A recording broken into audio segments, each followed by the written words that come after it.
একসময় যিনি ছিলেন দেশের ক্রিকেটের সবচেয়ে বড় আস্থার প্রতীক, যিনি মাঠে নামলেই আশ্বস্ত হতো কোটি ক্রিকেট ভক্ত, সেই তামিম ইকবাল এবছর হৃদরোগে আক্রান্ত হয়ে চলে গিয়েছিলেন জীবনের সবচেয়ে বড় লড়াইয়ে।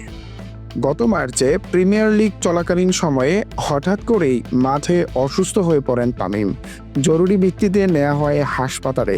চিকিৎসকরা জানান হৃদরোগে আক্রান্ত হয়েছেন তামিম। তারপর 6 মাস কেটে গেছে।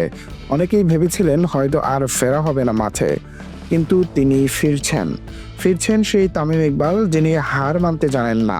ফিরছেন ক্রিকেটে, মাঠে, ব্যাট হাতে। জাতীয় দলের সাবেক এই অধিনায়ক এবার খেলবেন এনসিএল টি-20-তে। চট্টগ্রামের হয়ে খেলার আগ্রহ প্রকাশ করেছেন তিনি। এ নিয়ে ইতিমধ্যেই কথা বলছেন দল সংশ্লিষ্টদের সঙ্গে। আজ মিরপুর শেরেবাংলা স্টেডিয়ামে সাংবাদিকদের বিষয়টি নিশ্চিত করেন বিবিসির পরিচালক ও টুর্নামেন্ট কমিটির প্রধান আকরাম খান। তিনি তামিমের আপন চাচাও। তবে তামিম ফিরছেন শুধু ঘরোয়া ক্রিকেটে, কারণ আন্তর্জাতিক ক্রিকেট থেকে ইতিমধ্যেই বিদায় নিয়েছেন তিনি। তার পথেই হাঁটছেন মাহমুদুল্লাহ রিয়াদ। তবে মুশফিকুর রহিম এখনও জাতীয় টেস্ট দলে খেলছেন। এই 3 অভিজ্ঞ ক্রিকেটারই থাকছেন এবারের এনসিএল টি-20-তে। তামিম খেলবেন চট্টগ্রামের হয়ে, মুশফিকুর রহিম রাজশাহীর পরিবর্তে খেলতে চাইছেন সিলেটের হয়ে।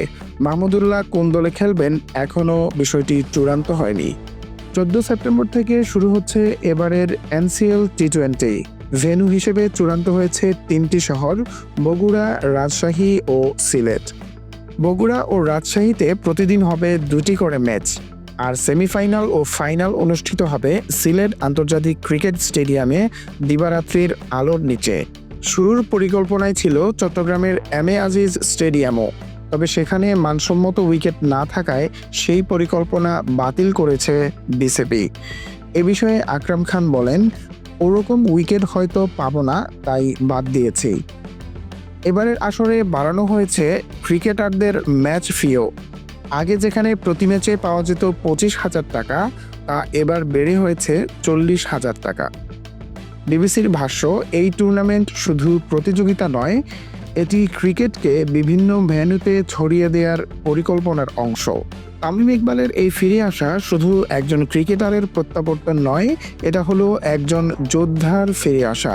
জীবনের বিপর্যয়কে হার মানিয়ে আবার ব্যাট হাতে মাঠে নামার ঘোষণা। এটা প্রমাণ করে মাঠে ফিরে আসা যায় যদি সাহস থাকে, যদি ভালোবাসা থাকে। 14 সেপ্টেম্বর চোখ রাখুন এনসিএল টি-20-তে। তামিম, মুশফিক, মাহমুদুল্লাহ একসাথে মাঠে নামছেন আবারও।